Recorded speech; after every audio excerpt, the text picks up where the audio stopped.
today I'm showing you the 3-phase rescue protocol I used with YouTube's internal AI, Ask Studio, to pivot the packaging and triple the performance in less than 24 hours, including the one metric that looks like it's entirely the algorithm's decision, but actually isn't.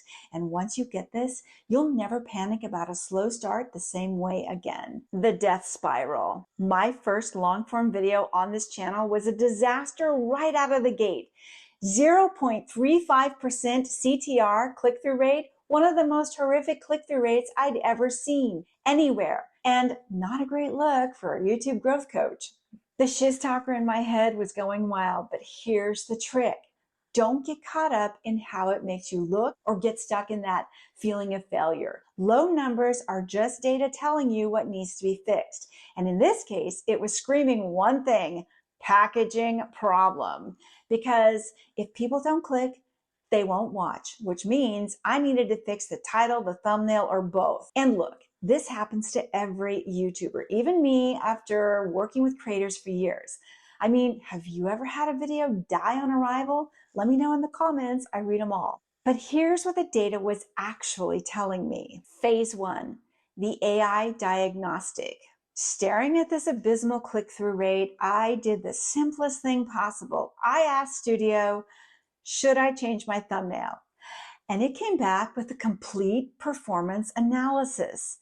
7 views from 289 impressions. Yeah, incredibly low on both fronts. On the bright side, it assessed audience interest and flagged that the topic seemed to resonate based on a comment I'd received asking about demographics and niche, except that the comment was my own, pinned to encourage engagement.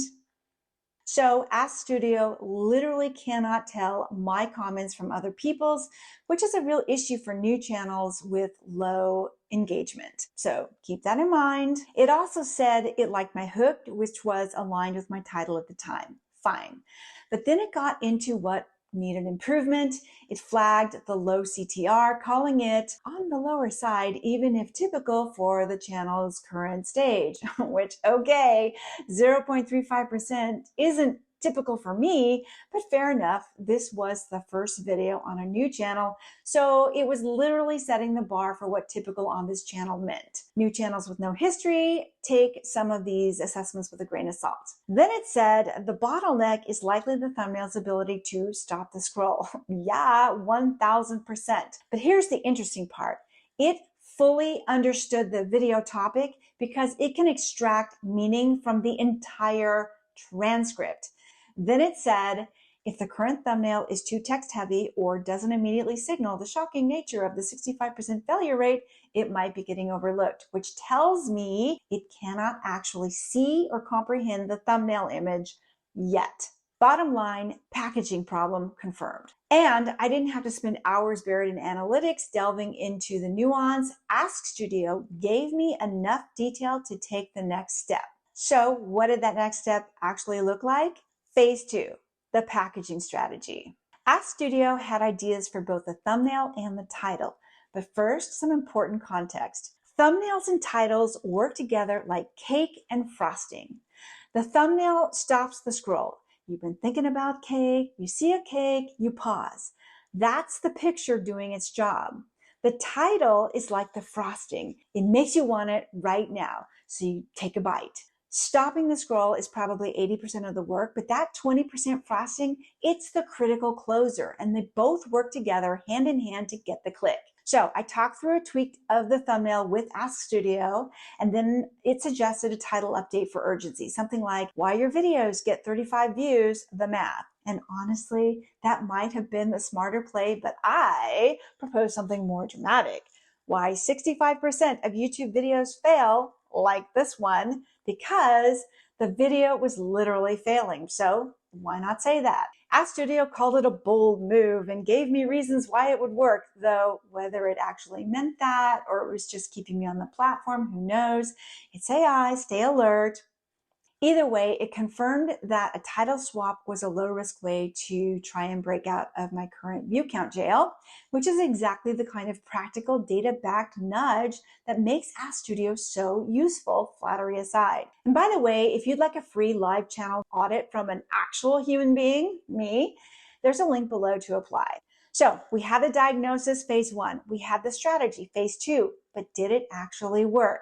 Phase 3, the recovery. 24 hours after the title and thumbnail swap, views had roughly doubled to about 15, and CTR had tripled to 1.16%. Still not great, but here's how new channels typically work. YouTube doesn't know you yet, so it tests small and expands systematically over time. The move is publish, assess, learn, improve. I call it the PALI protocol. That's the whole game on repeat. It's how you build trust on the platform. So I had another conversation with Sparky, made another round of adjustments, and let it run another day. CTR cracked 3.4%, still not where I'd want it on an established channel, but almost 10x from where it started, and views had cracked 100. But here's the part that connects back to what I said at the top. That one metric that looks like it's the algorithm's call, but actually isn't: impressions. Impressions are essentially YouTube's grade on your idea. Is there enough interest in a video like yours from a channel like yours to justify giving it a slot on someone's feed over everything else competing for that spot? It's a probability play, which is why established creators with recent history have a built-in advantage. They're the safer bet. But if it's a topic in demand with limited supply, small channels get a shot. And here's the thing, you are 100% in control of your ideas. Good ideas get exposure. That part is on you, not the algorithm. So after the packaging fix, my impressions started climbing because a better CTR told YouTube there was genuine interest. And it responded by showing the video to more people. That's the chain. Fix the packaging, improve the CTR, earn more impressions. I didn't just release a video and curse the algorithm when it didn't perform. I asked Studio to diagnose what was wrong, made changes, and gave the algorithm a reason to show it to more people. Failure is just data you haven't used yet. So now that you know how to diagnose and rescue a failing video, the next step is rolling this into a complete system for launching or relaunching a channel using Ask Studio without wasting time or money. And I'll show you exactly how in this next video here.